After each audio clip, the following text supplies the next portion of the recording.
Jackie Schlegel is the executive director for Texans for Medical Freedom. She's been our speaker multiple times, and we have her on the phone because she's kind of an expert on this. Jackie, are you there? Good morning. I am here. So we just saw the trailer for the Inconvenient Study. I found it very interesting, and we tried to show this last month. And I know that I think it was the hospital was trying to keep it from coming out. The Henry Ford. I'm sure because it is very inconvenient. That is for sure. So, according to what I read about saw about all this, is they compared vaccinated to unvaccinated children, and the children that were vaccinated had like a 4 to 6 times more chance of having other problems like autoimmune and other things. Is that correct, Jackie? That is correct. I mean, look, I think the elephant in the room is this isn't just an inconvenient study. This is an inconvenient truth that is plaguing America's children. Families like mine who have children who are profoundly injured, we come back to their vaccines, and for over 20 years, they have told us, as us moms, you're crazy. This didn't happen to your child. We've done the studies. We've done the research. And yet we're looking at our friends and our families. For instance, my next-door neighbor who has 5 unvaccinated children who are happy, healthy, and thriving. And this isn't just a one-off. As I have traveled this state for the last 10 years discussing these issues of informed consent and medical freedom, these are stories I hear over and over and over. And at the heart of this, we want to get to the truth. This is one story, but it backs up what parents have been saying for over 20 years. Something is not right. Our kids are the sickest they have ever been. And when I do my public speaking, I always want to come back to we don't have the full picture. We have a lot of suspicions. We can tell you what happened to our children, but what we need is clear research so that parents can make informed medical decisions. But right now, the last 20 years, the narrative has been vaccines are safe for all people all the time without question. You have to receive all of them, and we still have no answers as to what happened to our children.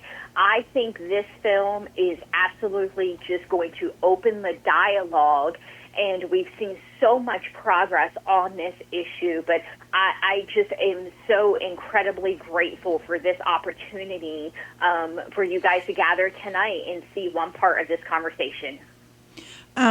Jackie, is it not true? Like, my children are in their 40s, you know, one of them.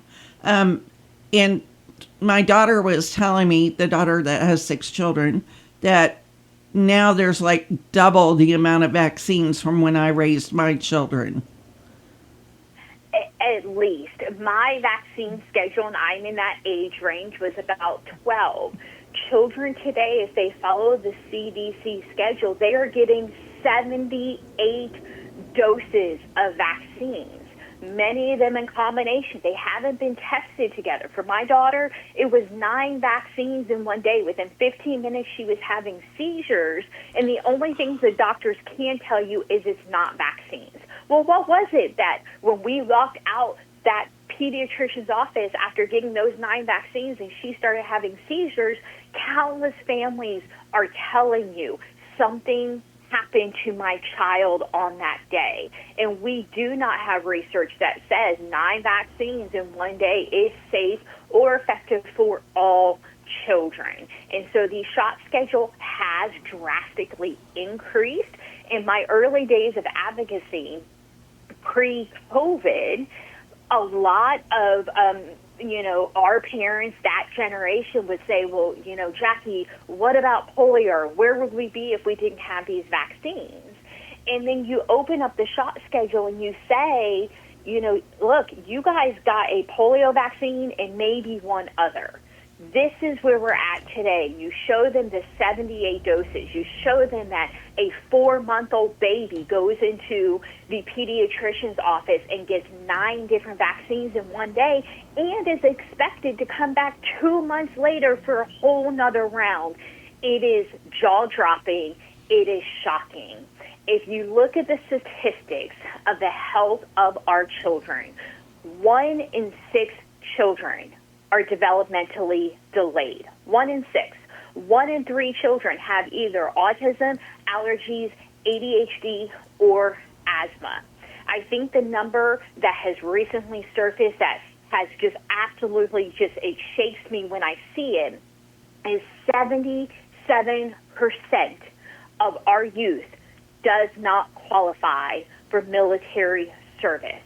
These are future taxpayers. These are future service members. These are people who are going to defend our country, and they're not healthy enough to do it. We've got to change course.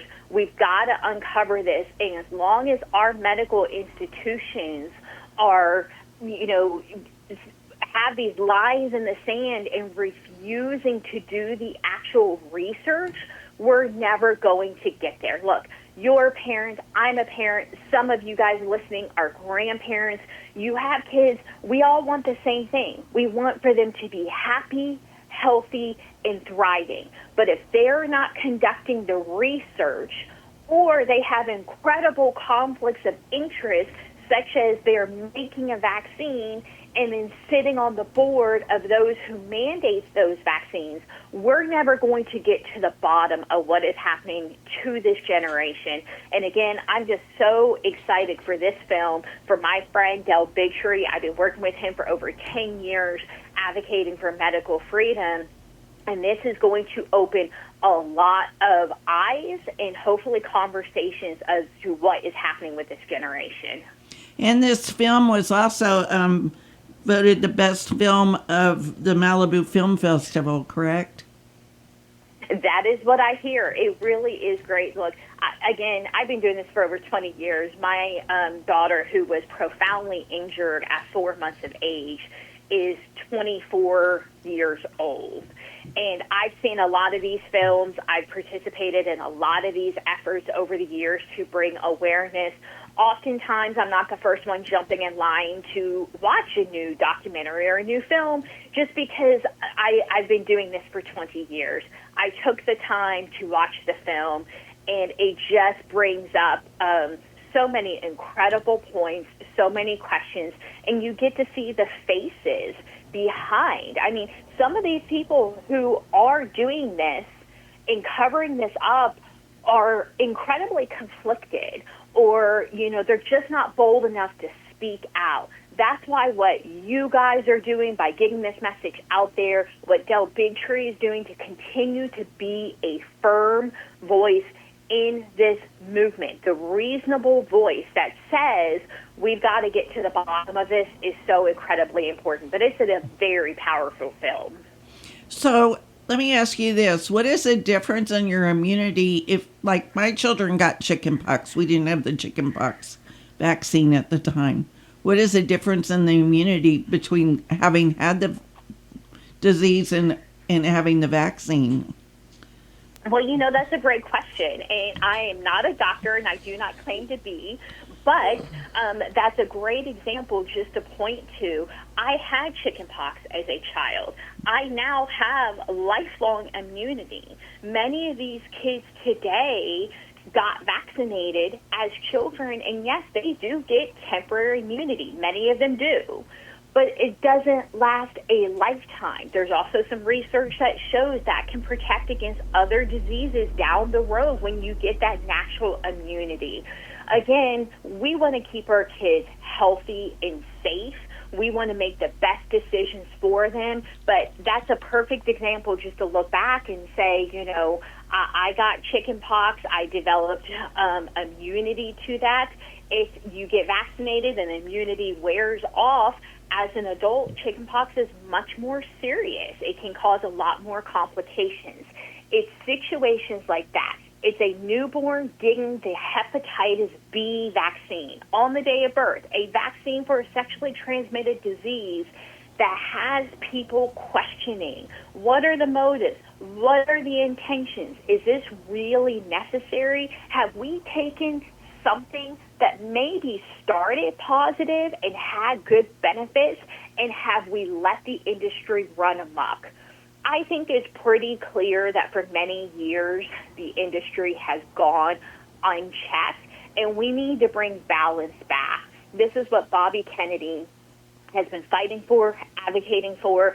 He's made incredible progress so far at the federal level, and we're going to continue to do our part here in Texas with Texans for Medical Freedom to ensure that we protect your rights as a parent to make these decisions for your children and for yourself. Let's not forget, it was not that long ago we were having these conversations where your job was on the line if you did not get your vaccine.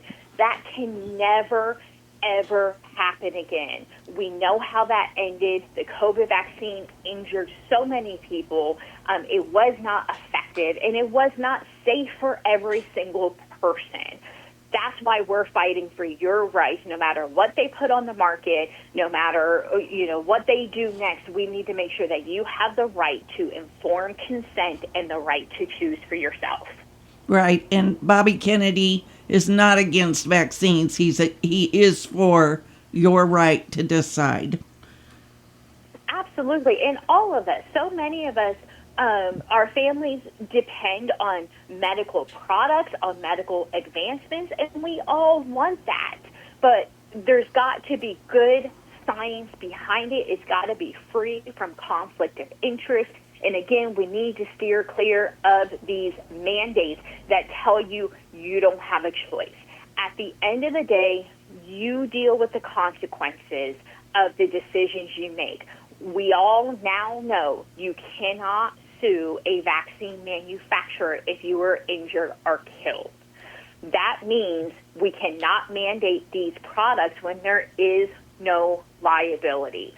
We want you to have access to safe, effective products, and we want you to have a choice in them. Right.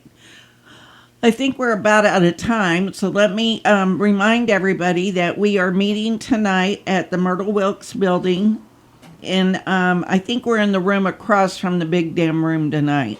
And our meeting starts at 6:30. The doors will open at 6. It is free. We do accept donations. And we will be viewing the movie, An Inconvenient Study, in full tonight. And I just wanted to thank everybody for their contributions to our raffle, our gun raffle. It was won at the Cisco Pie Fest by Ron Casey. And just one other side note, I believe, even though we weren't totally for all the amendments, but I believe that all 17 did pass. And so we would love to see you tonight. It's free. Come visit. Very good. And usually when you hear my voice, it's we are definitely wrapping up. So, no, Jackie, I just want to say, first of all, thank you so much for joining us, and we hope you have a great day, okay? Thank you, Jackie. Thank you for having me. All right. Have a good day.